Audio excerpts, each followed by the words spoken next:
Hello everybody, Frankie Day here for Frankie Day Models. Okay, for this Friday evening for you, I have video number 2 on my, I guess I'll call it your spring build, of my Tamiya 1/350 scale USS Missouri, circa 1991 Gulf War. Okay, lots been going on since I posted the last video. I'm having such a wonderful time. This kit's a treat to me. I can't keep my hands off of it. So I've been going along pretty well in this thing. Like most model ships I build, and like a lot of people build in general, you got to make a plan how you build things. You know, you just can't follow the instructions, slap it together, and paint things like that. You run into problems. But you got to kind of paint and go along as you build.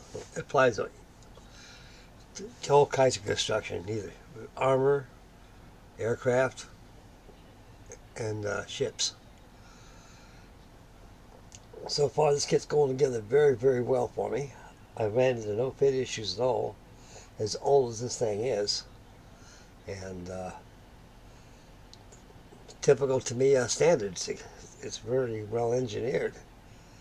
A novice should have no problem building this kit. No problem at all.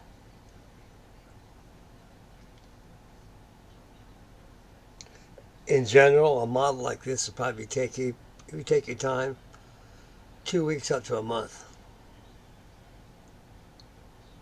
And depends on how much time you want to put on it. If you want to keep it going 6, 7, 8 hours a day, you can get a lot done. But I don't like to work that long on models, you know, and at a setting. This is necessary. I get too carried away. But in general, a model like this probably take me about a couple good weeks to get this thing done. Okay, we're going to take the camera and we'll swing around. I'll show you how much old Frankie Day has done in this thing. Okay.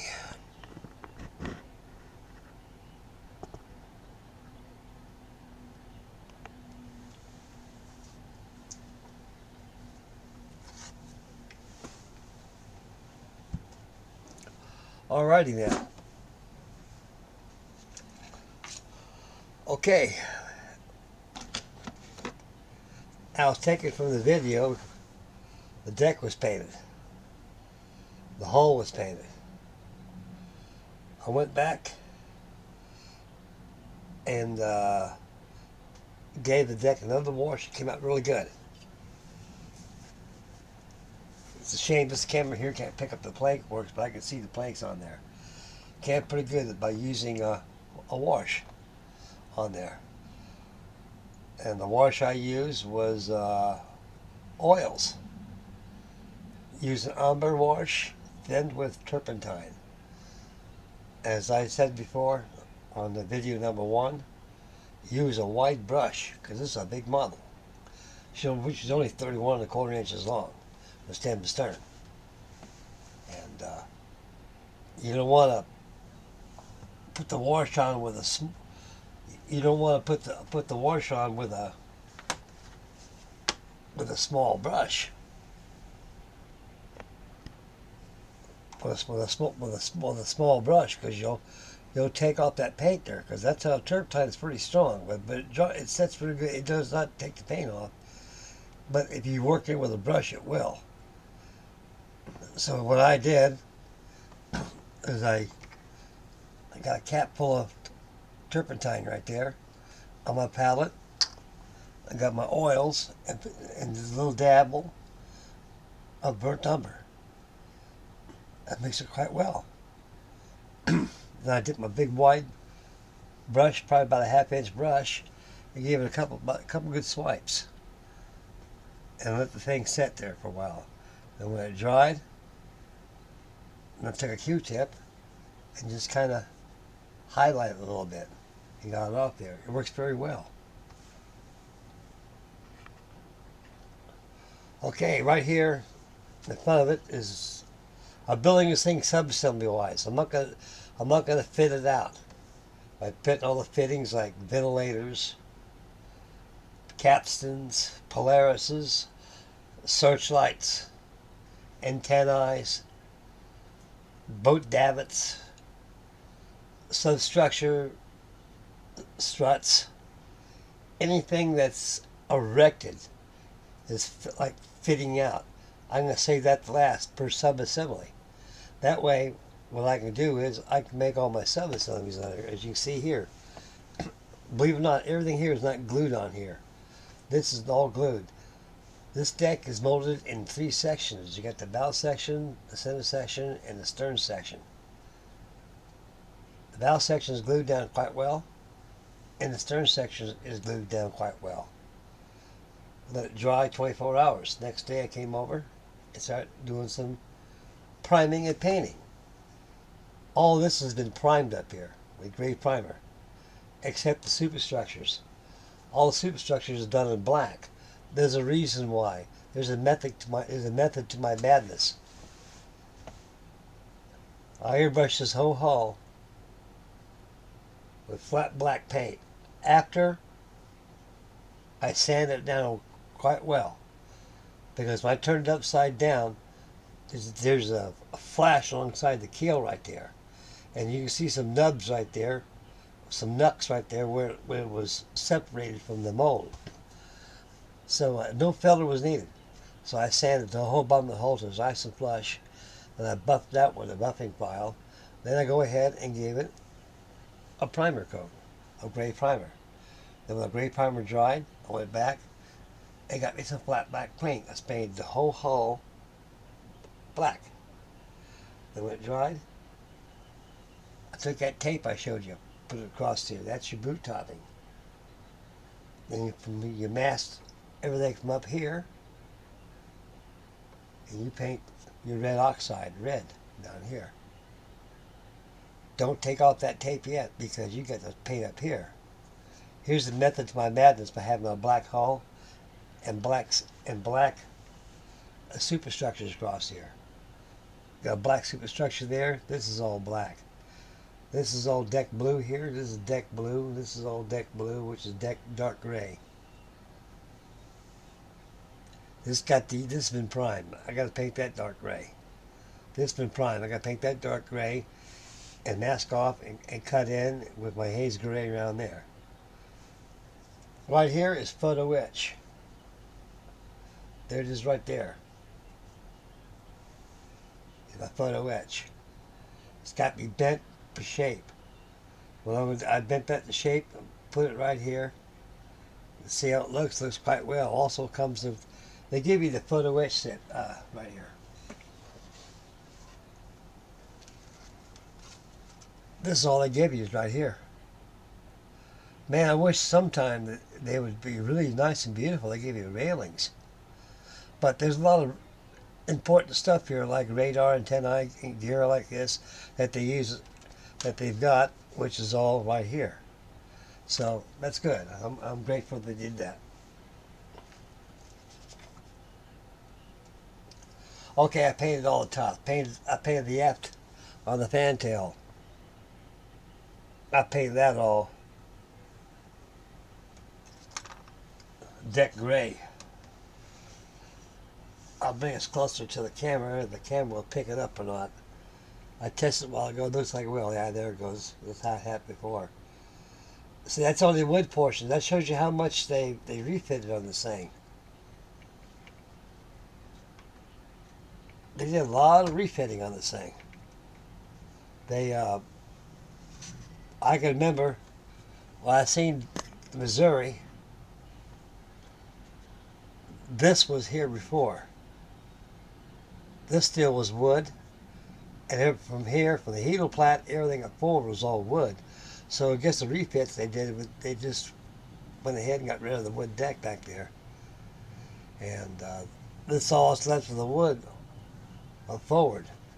That wash looks pretty good. Then on there, using the umber wash.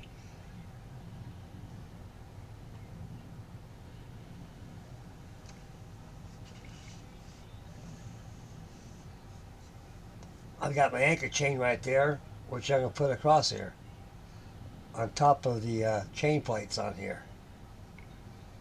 All this right here has been primed. That's that photo etch right there I was talking about. So that's got to be primed. I'm going to paint that black. It's been primed already. Next step is paint that black. Then I'm going to go ahead and give it the effect. Now here's the method to my madness by having a black, by priming your superstructures a whole black. When you paint your hull gray,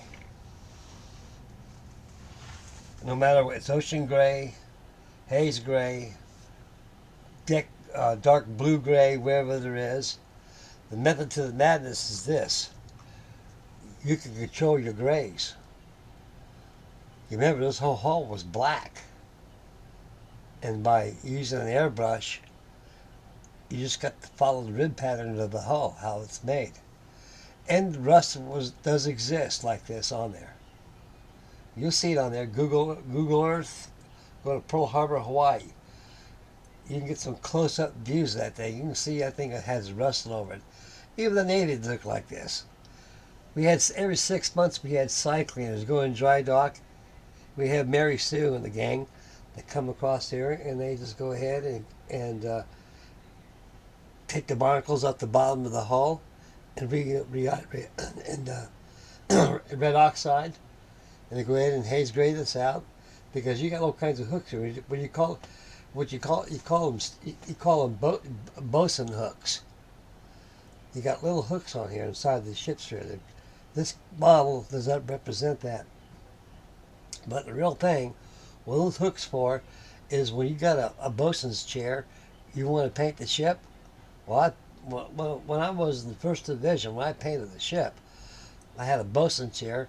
I'd seal it across my bit, and I sat in that chair and lowered myself over the side. Then these little eyelets right here, they're welded against the hull.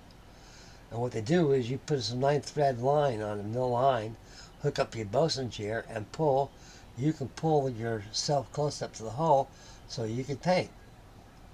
Then what you do is hoist yourself back up, come back down this way, and do it again. It's laborsome. But that's how it was done in the Navy. You got to keep on this rust. These things get rust really quick. So all these things have been primed right here. Like I said, when you get a black hull and black superstructure, you can control your grays. Give it different hues of the gray. It gives it the tendency of weathering. And I also gave it a wash too, a black wash on top of the turrets, and also on the fantail aft. Also forward on the forecastle. These things come on, but like I said, this aft section is glued, and this bow section is glued. I removed this thing 1,000,001 times. Reason why I did not glue this down, I could pick up this whole thing and just work on it as a model itself. When I get done, I get it at a certain attitude, and I'll go ahead and glue it down and go finish up by putting the mast on. Then I'll go back working forward, working on the bow, and I start fitting out, putting ventilators, put goosenecks on there, put wire wheels, paravan wheels across here, and finish up my open chocks on here on top of the weather deck. And another detail goes up: searchlights, Polarises, direction finders, gun directors, everything. That's all going to be incorporated in the fitting out stage. So right now, these got to be primed. The aft stack's got to be primed. The front of the conning tower's got to be primed. Also, the forward funnel's got to be primed. And this got to be primed. Everything else back here has been primed already. Everything up here has been primed. All it needs now is just the paint job. So tomorrow's Friday, so I'll be doing some painting tomorrow. I did some assembling tonight. So I'm going to go ahead and paint all this black. I'm going to paint this black. I'm going to paint that black. Then I'm going to go ahead and go back with the haze gray and just kind of feather it out, assemble it. Put deck gray first, mask around the deck area, and paint. And construct, build. You got to build some assemblies. Make sure you got a filing board here, and file your seams where they're joined together, and make sure that they're nice and clean before you do any priming. And you assemble, prime, paint, and you gotta go ahead and install. Fitting out stage will come. This thing won't take long to build this, so I am taking my time on it. I got Tomahawk missiles back after I got put on here, up here on top of the O2 level. I got navigation bridges to go on, and a lot of work. So I've been putting some time into this. I just had to get this, so I treated myself. I bought this thing about a week and a half ago. I know it was last payday. And for $104, I'm happy boy. I also got the World War II version of this by Tamiya. It's a superb kit. I bought that when it first came out. They came out back in 1985. This here kit came out back in 83. This is one of Tamiya's first 1/350 scale kits they produced. Then the Bismarck came after that, and the rest is history. But these Tamiya kits are worth their weight in gold. They're very precision engineered, and they're precision kits. And everything fits so well. You know, there's no...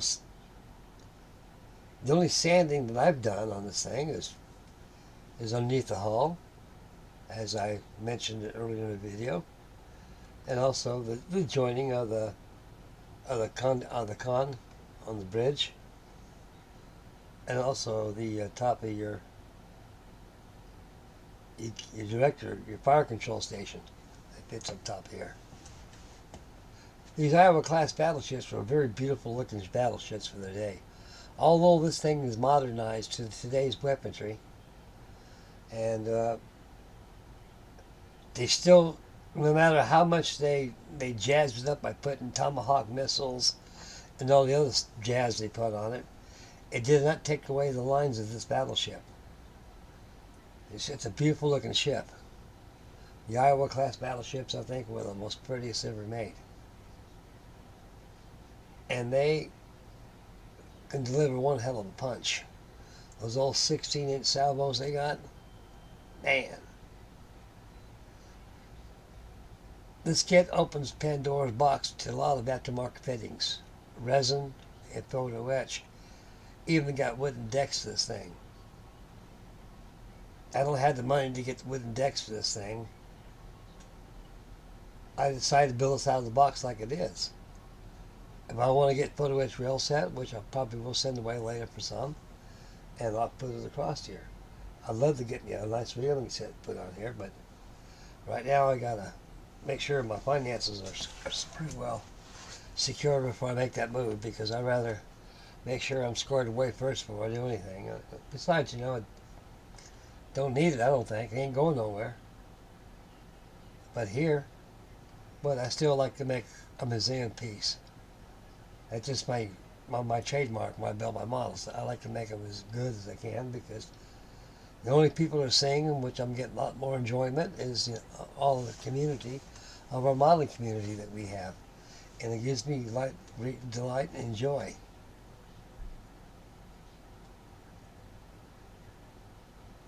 And right behind me, I got something shaking I think you guys will like. There she is, the Big E. I got her out of mothballs about a couple days ago. So when I finish up this big mow, I'm hopping back on that bad boy. That is one big ass model. That colossal was huge. Huge. And that too is a model that opens up Pandora box for photo etch and resin. Alex of Alex Modeling built one of these, and he was really kind of upset about it. And the price that he paid, Tamiya kits are very expensive, and some are affordable, and some more. Excuse me, guys, my fiddleless camera right here. Try to get my face up there so you can see me on. Then we'll go back to the Missouri. Yeah, like I say, that like Alex Modeling, he did a couple of videos on the Enterprise. I think he did that about 4 or 5 years ago, and he was very, very disgruntled, with the kit. He says, "Oh, this is a lemon kit." In a way, it's not a lemon kit. It's, to me, is good for that. It's called suck you into more money kit. Let me tell you why they did that. The first kit that to me I ever made in 1/350 scale was Big Mo, Missouri. It was in 1983 when it came out. It was during the 1980s refit, very early 80s. Now, Otaki is the first company that actually made a 1/350 scale USS New Jersey or Missouri. And it was a gimmick model. It ran on a reduction gearbox and operated 4 screws. It had a switch up forward, right abaft of turret number 2, and an off and on switch, and also had a cam assembly. You can set your course. Same thing what Lindbergh did. It's a gimmick model. Good for swimming in the pools. Really can take a splash too. And those kits, when they first came out back in the early 1980s, Photo Etch came out back in 1983. Lauren Perry of Lauren Perry Gold Medal Models is the grandfather and the father of Photo Etch. And he was making these special Photo Etch sets for Tamiya kits. So I guess he kind of got a kickback with Tamiya in conjunction with his product, and by keeping the price down, they can go to him and get fittings for that, and it's business. But the reason why kits like this here had no railings on it like this is because it came out at the time of Photo Etch, and Tamiya, when they're building it, so you got this Photo Etch stuff going down. Why don't we just leave the railings off? It'll save the builder time. Therefore, he can go to see Lauren Perry and get a fitting set, a real set for this, by keeping the price down. And that model back in 1983 cost exactly $50 back then. $50 was very expensive back in those days. A good top shelf model back in the early 1980s was around $20. Anywhere from $12 to $20, you got yourself a top-notch shelf model. And of course, when Tamiya kicked in, things would get a little expensive. But you get a lot of quality too, because you're getting the precision kit. You get something that has a lot of detail and finesse. And it was breaking through to a different dimension of plastic. So the Enterprise, the Missouri, New Jersey, King George V, all these 1/350 jobs that they make is a kit that's designed for you to spend more money. There's nothing wrong with that. The only thing I can see, if I was going to do something like that, if I was going to build for a museum or attend in a modeling event, that's when you give everybody your Sunday finest. But when you're balled and chained down and anchored down in a 8 by 40 foot trailer, I don't see nobody coming in here. But like I said in the video a while ago, the best people in the world is all you great fellas. My modeling community, my family. And it gives me great joy just to show you my wares. Like I say, this here is a nice model. Anybody should have, a lot of us should have no problem in building this thing. And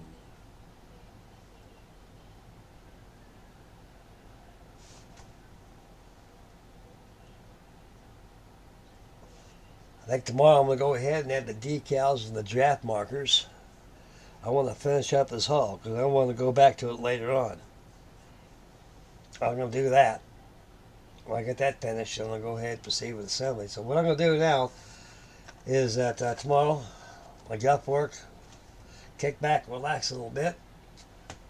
I'm going to apply my decals like I just said, my draft markers, my hull number, aft board, and go ahead and proceed with assembly. I'm going to go ahead and prime all these parts and paint them up real well and assemble as I go along until everything is done in its whole entirety. Then I'll go ahead and take this whole unit and glue it down. I'll go ahead and start doing the fitting out stage, and that's going to be fun. Do some rigging. I got some good fuse wire back here I got used for my rigging. A special note, our beloved Mr. Doug Hensley, he's returned back from the hospital. He had a stent in his heart. He had a mild heart attack. And the poor fellow is going through between his foot and his ticker, you know, and he's going through his share of something that a man like that don't need to have. And I got on him about his smoking. Everybody got on him about his smoking. And Doug, if you're watching this video, good buddy, no more smoking. Put those dog coffin nails away, and your heart will love you for it. And build some models, get kit crazy like Stu says, and you'll take your mind off things. You'll be okay, buddy. You'll be okay. Just take care of yourself. That's what you got to do. I'm glad you're back home, buddy. I really am. All of us are very happy, and you're home. And you'll not find a bunch of people in the world in our modeling community we have. We're all family. We all chew the same styrene together. And we love our hobby. And we help each other. So you take care of yourself, Doug, and get well, buddy, real fast, and cruise easy. And start getting this big rig going. Alrighty then. I'm out of here, fellas. I'm getting a little tired now. I'm going to go to bed. I got a big day tomorrow.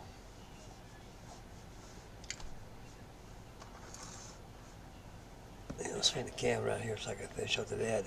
Here I is.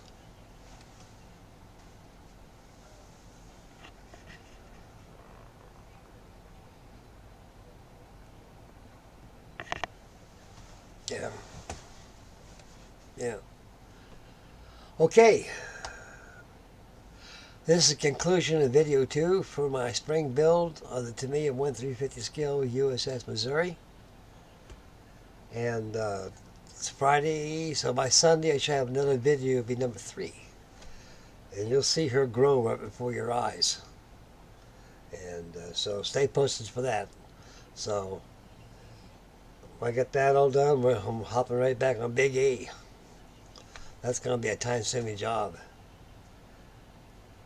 Alrighty then. Make Mama happy. Take care of the little ones. Say your prayers.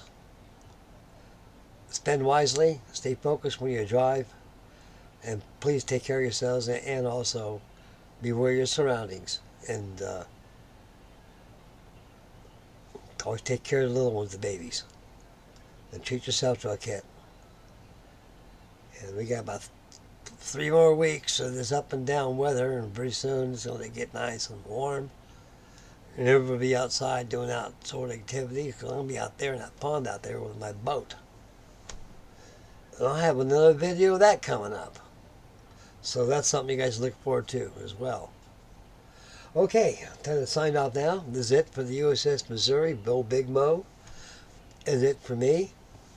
And you guys take care of yourselves, and we'll catch you Sunday for video 3 on the USS Missouri. And God bless you guys, and God love you.